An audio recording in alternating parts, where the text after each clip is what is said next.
Marvin? Jonard? Mag-e-enroll ka dito? Hindi ka pa pala nakakagraduate ng college? Sa tanda mong yan? At saka, bakit ganyan yung suot mo? Alam mo bang pribadong eskwelahan to? Nakakahiya ka? Parang pinulot sa basurahan yung damit mo? Hindi naman. Tsaka, ano bang masama dito sa suot ko? Okay naman to ah. Mukha kang chimay, alam mo ba yun?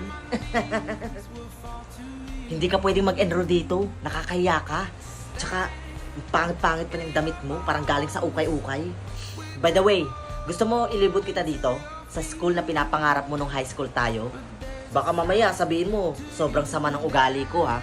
Sige, ikaw na lang maglibot sa akin dito. Hindi ko rin kasi kabisado dito eh. Okay lang bang pakibitbit ng mga gamit ko? Ah sure, walang problema. Ako na lang magbibitbit nitong gamit mo. Yan kasi yung mga gawain ng mga bobong estudyante na mahilig sumipsip sa mga teacher nila, right? Mukhang bagay naman sa'yo eh.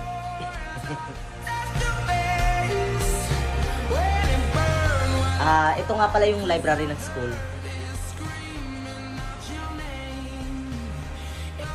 Saan ko pwede ilagay yung tsinelas ko? Nakatsinelas ka? Ang dugyot mo naman. Wala ka bang sapatos? Bakit hinayaan ka ng guard na makapasok dito? By the way, di ba matalino ka naman? Bakit hindi ka nakagraduate? Siguro, sinabihan ka ng nanay mo na huminto ka na lang sa pag-aaral para makapagtrabaho at makatulong sa pamilya mo. Ganyan kasi yung mindset ng mga sinaunang tao eh. Ay, sorry, na-offend ba kita? Teka, ano ka ba dito?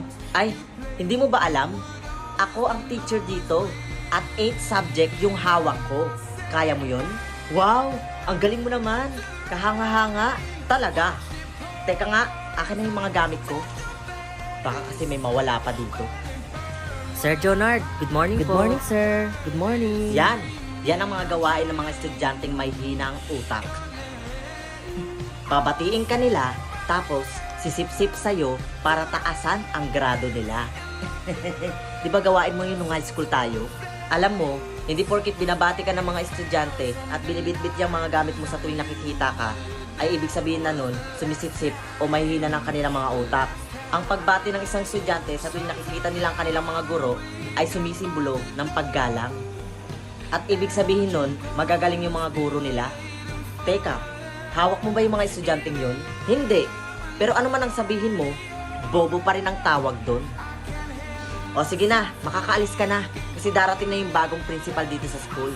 For sure, kapag nakita ka nun, parehas lang kami na magiging reaction dahil dyan sa itsura mo. Mr. Principal,